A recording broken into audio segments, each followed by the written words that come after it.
Hello everyone again. This video is going to be in response to a couple posts that were made on some of my videos. The guy that I'm referring to, I don't have a screen up right up, not, is talking a lot about arguing the point that if God knew the future, then therefore he is responsible for creating us, for picking this, that, knowing that this, or that would happen. Um, and it is kind of a difficult thing to argue. In terms of, there's one way you have it that if you believe that you can have knowledge and still have free will, versus if you have knowledge, then that also equals responsibility. It could be argued both directions. Um, I believe, of course, that God, even though he knew what was going to happen, he had a knowledge of it, but he did not cause things to happen, just as there'd be no difference if you set Adam and Eve on the planet and you didn't know what was going to happen and things played out the exact same way, versus if you knew what happened and they still played out the exact same way. But just some different ideas that I wanted to throw out there. Say that knowledge would equal causation, that God knowing the future would know what all happened and be responsible then for our actions or whatnot, thus negating kind of free will and being more of a puppet master, sort of say, but not in the sense that he's controlling each action, but he made it so that it would turn out the way it did. There are some other things that could happen. Now, it's really impossible to know exactly what happened, of course, because we're not God. But another thing that could be is maybe God decided not to create the universe himself. And you're like, what? Huh? Of course, there's different parts to God. There's the Holy Trinity, there's the Holy Spirit, there's God the Father, and God the Son, Jesus. Now, some things that you know about God the Father is, yes, he does know all the future and everything, but God the Son does not. It says in the Bible when it talks about the end times that only God the Father knows the future and or knows when the coming's going to be. So thus, you can kind of assume that God the Son wouldn't have that further knowledge. Plus, some other things are interesting. For instance, that when even Moses wanted to see God, God couldn't. He had to show him just his back at the very most, because the sight of God and his pure awe would just be kind of overwhelming for the body, and we'd probably die from it. In fact, other people have. Just the Bible and seeing glory. And most of the people have seen God in the Bible and stuff like that. It was an angel or Jesus. In fact, you can kind of almost think that when God was walking with Adam, um, that um, that was Jesus instead walking with Adam, because again the awesomeness of God the Father would probably been more than even that body could have taken. So you could take that aspect of it. It could be that maybe God the Father left it up to Jesus, who did not know the future, to start things off. It could. Like I said, I still personally believe that you can have that knowledge of the future, but still not be responsible and still have free will. I mean, how basic was it set up that you'd have the Earth, put the stuff on there, and Adam and Eve, um, there. And there's another question he posed, and is about if God has the ability to take away sin nature, because of course sin nature was inherited, it wasn't there originally. In fact, the original sin nature came from the serpent that tempted Eve. Sin nature acts as a tempter to lure us away from God and to disobey Him. Then why didn't he just take away the sin nature when it had it, and thus alleviating the problem?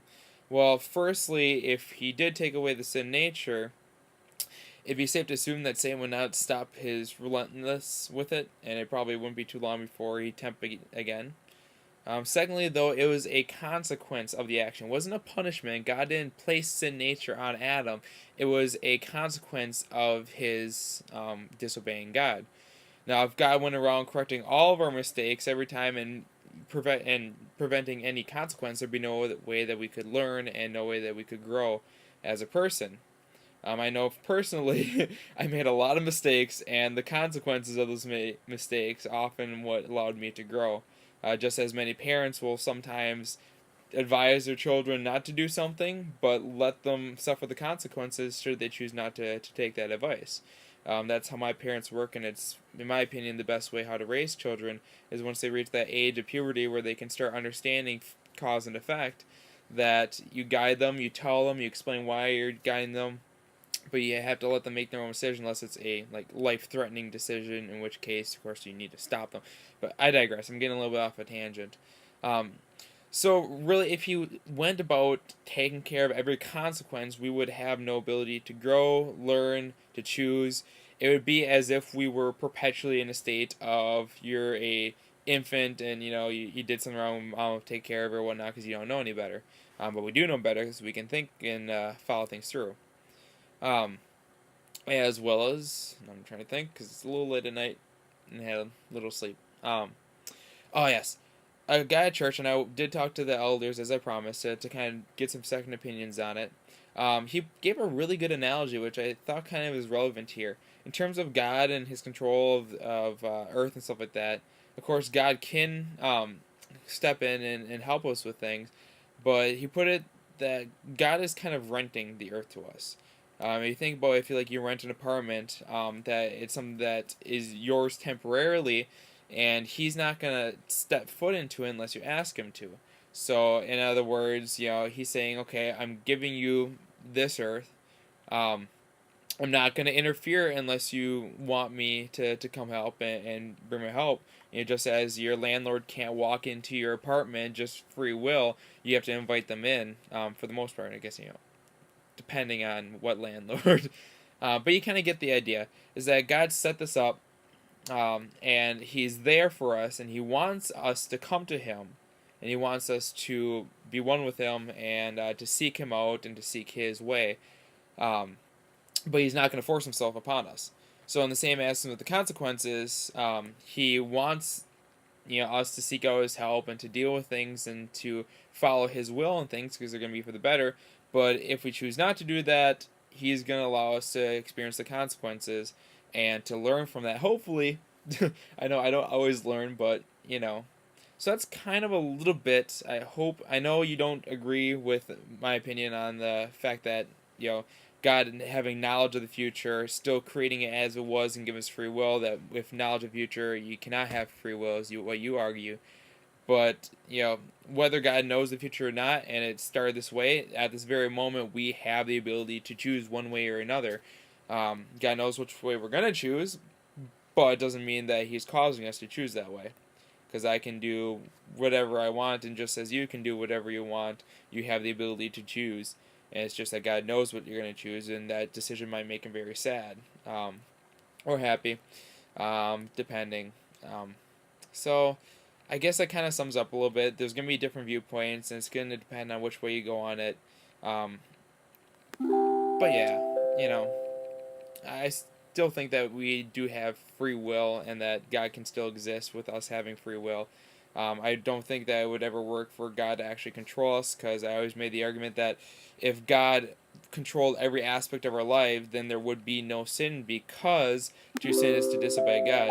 And if He's commanding us and controlling us to do something, it would be His will for us to do that, and thus there would be no sin and no point of sending His only Son to die a horrible death on the cross to save us. So that's pretty much it. Alright, so I hope that answers some questions. Again, I don't know if you're really going to respond well to the, agreeing with this video or whatnot, but hopefully it shed some light. It might be one of those things that we're going to have to agree to disagree on, but I told you I'd ask and give some answer, so here it is. Alright, take care. If you have any more questions, just ask. Anyone does. Send me a message or something. Looking forward to it. Alright, take care. God bless.